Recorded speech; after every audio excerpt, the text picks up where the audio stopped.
마을과 이웃을 연결합니다. 여기는 마을방송국 단팥빵입니다. 안녕하세요. 마을방송국 단팥빵 진행을 맡은 채경입니다. 꽃의 계절 5월, 어디에서든 꽃을 즐기고 계실 여러분들을 상상하며 오늘의 이야기 시작합니다. 오늘은 책 이야기를 하려 해요. 전 세계인들에게 아동 연극으로 유명한 파랑새 이야기인데요.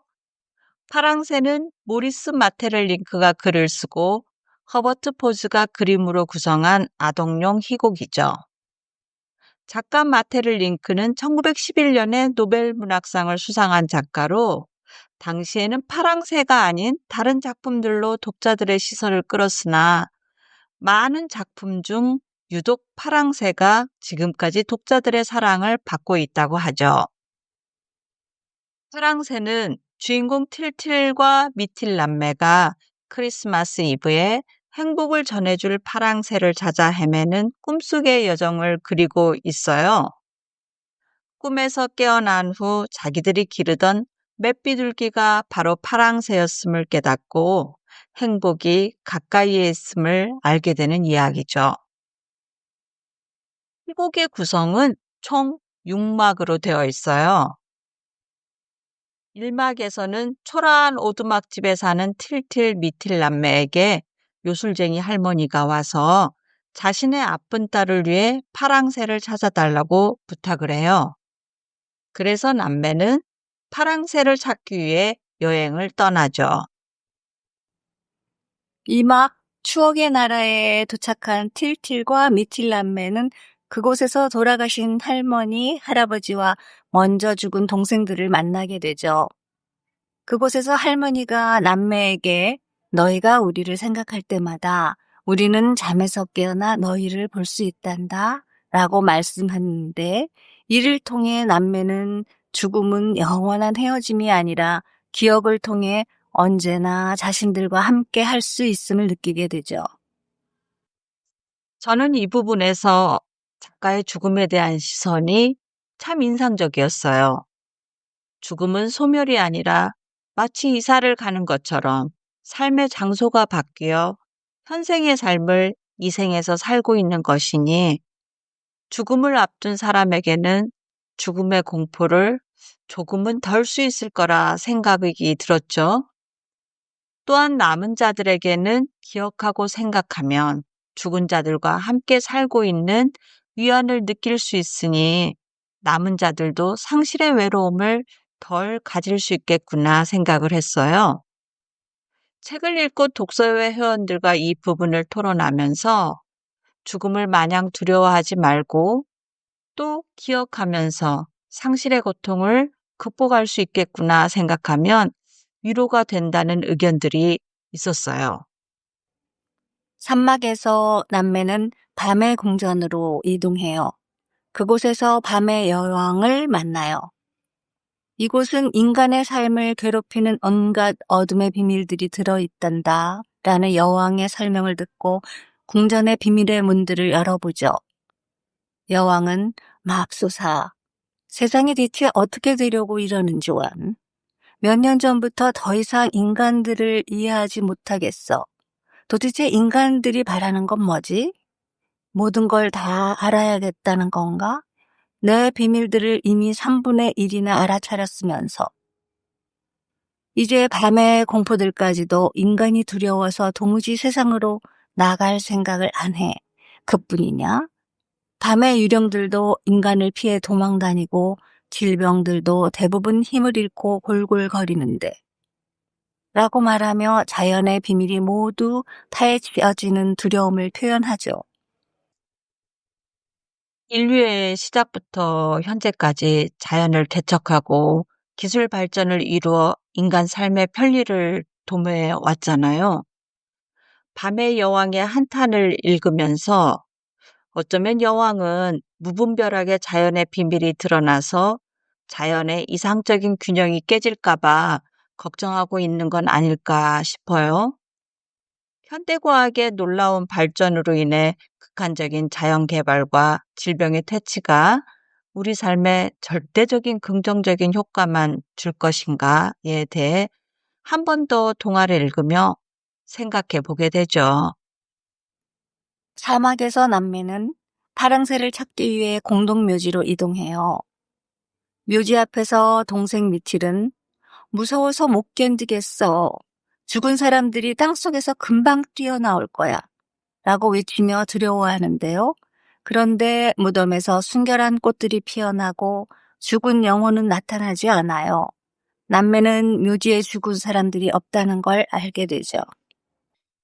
이 부분에서 작가는 또 한 번 죽음에 대한 의미를 생각하게 해요. 사람이 죽어 무덤에 갇혀 있는 게 아니라 그 존재는 다른 곳에서 또 다른 삶으로 지속하기에 무덤은 죽은 영혼들이 모여 있는 무서운 곳이 아닌 거죠. 그곳은 아름다운 정원으로 묘사되어 항상 방문하고 싶은 아름다운 곳이죠. 사막에서 인상적인 부분은 8장의 행복의 정원에서 만나는 많은 행복들에 대한 이야기인데요. 빛의 요정이 세상에는 사람들이 생각하는 것보다 훨씬 많은 소박한 행복들이 있거든요. 하지만 대부분의 사람들은 그런 행복을 전혀 알아보지 못해요. 라고 말하며 안타까워해요. 음, 작가는 행복의 종류를 다양하게 분류하고 쉽게 이해되도록 표현을 했거든요. 남매가 처음 접하는 행복은 중독과 관련한 다양한 행복들이었어요. 끊임없이 맛을 추구하여 뚱뚱해진 사치스러운 행복, 소유하는 행복, 허영심이 충족되는 행복, 목마르지 않아도 마시는 행복, 아무것도 알지 못하는 행복, 아무것도 깨닫지 못하는 행복, 아무것도 하지 않는 행복, 시도 때도 없이 웃는 행복 등 다양한 행복들이 있죠.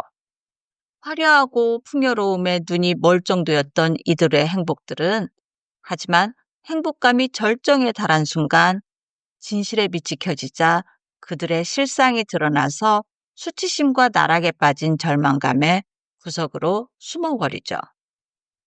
다음에 만난 행복은 진실하고 소박한 행복들인데요. 건강하게 지내는 행복, 맑은 공기의 행복, 부모를 사랑하는 행복, 파란 하늘의 행복, 숲의 행복, 햇빛이 비치는 시간의 행복, 봄의 행복 등을 만나죠. 저와 함께 한 독서회 회원들이 가장 대화를 많이 나눈 행복한 장면이었는데요. 저는 작가가 세세하게 행복을 분리하여 표현하고 우리 주변의 소박한 장면과 일상의 소중함을 깨닫게 해줘 좋더군요. 독서회에서 나눈 발제문 중 내가 찾고자 하는 행복은 이라는 주제로 토론을 해봤어요. 시도 때도 없이 웃는 행복처럼 자주 웃고 살고 싶다는 회원의 바람이 인상적이었죠. 저는 지금 햇빛이 비치는 시간의 행복을 누리고 싶다고 했어요.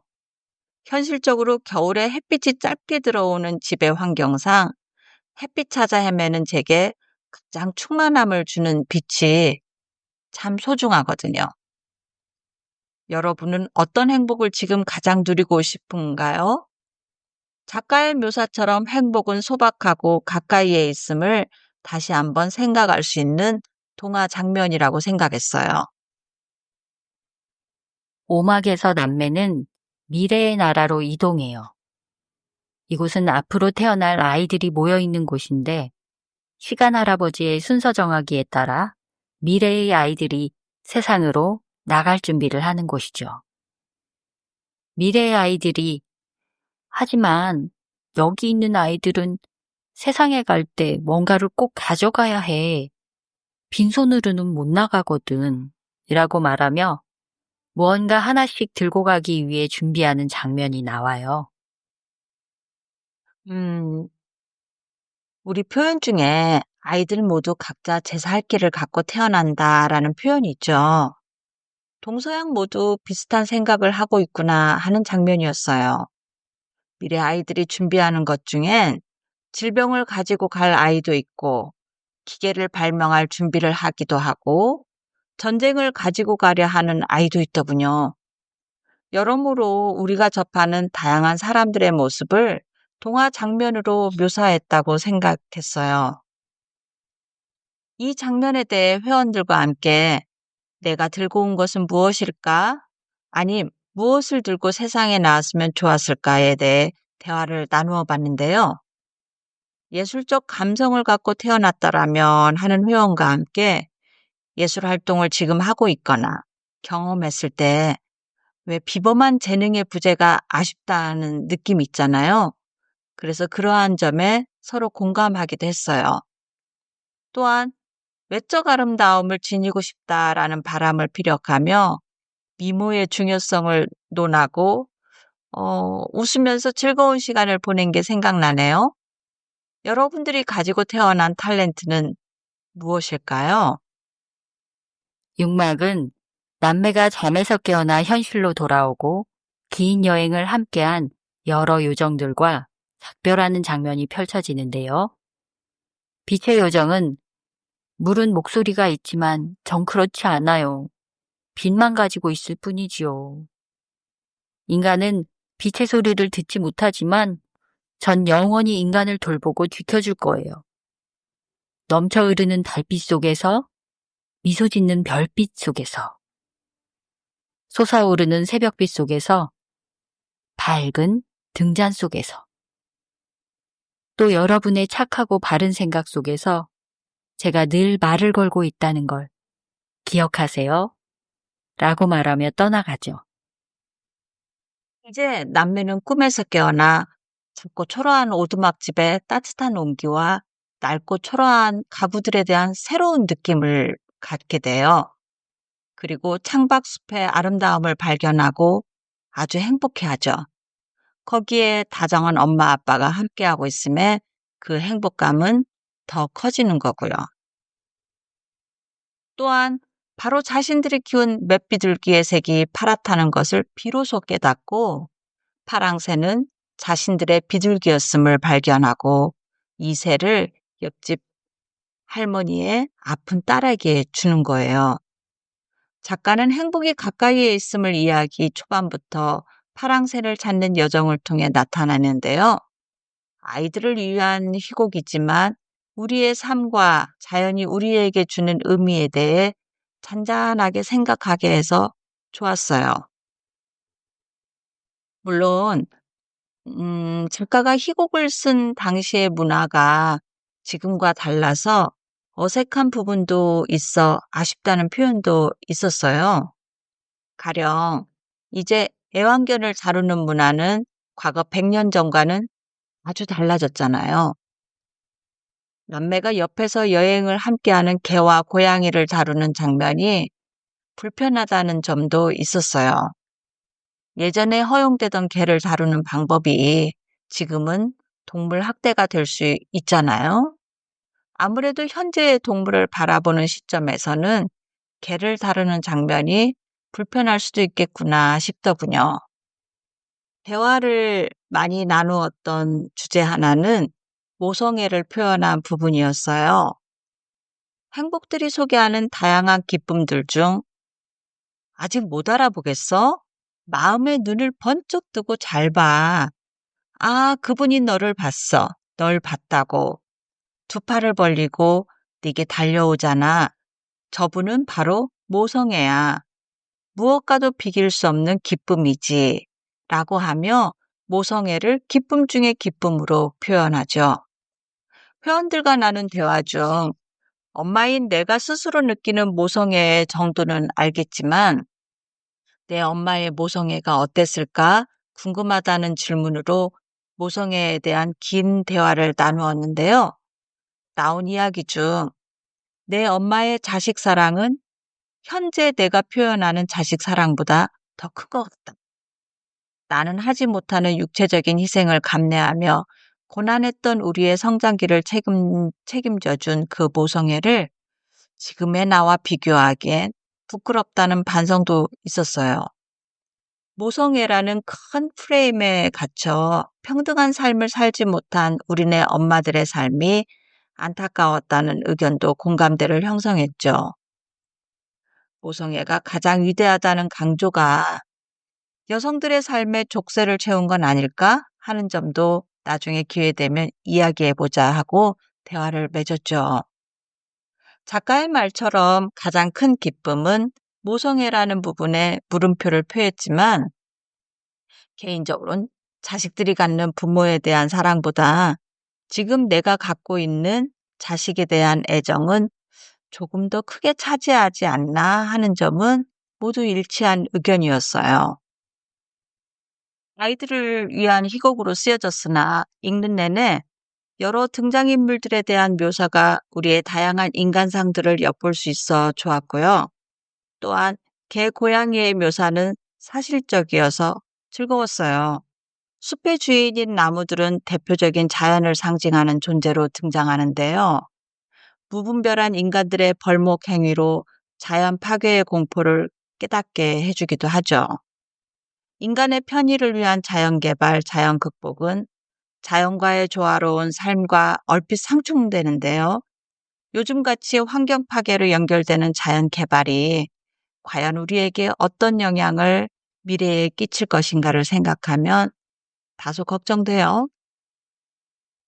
조금은 현재의 관점과 어긋난 점도 보이나 가까이에서 우리의 생활을 행복하게 하는 것이 무엇인가에 대해 한 번 더 생각해 보게 하는 책이었다고 생각해요. 그래서 파랑새를 동화이지만 읽어보시기를 추천합니다. 여기까지가 제가 준비한 책 이야기입니다. 세상이 혼란하고 어지러울 때 멀리 있는 기쁨보다 가까운 곳의 기쁨을 찾아 행복해지길 바라며 다음 책을 들고 여러분을 만나길 기대합니다. 목소리 녹음에 참여해주신 연꽃 홍옥님께 감사드리며 지금까지 마을방송국 단팥빵의 채경이었습니다. 청취자 여러분, 감사합니다.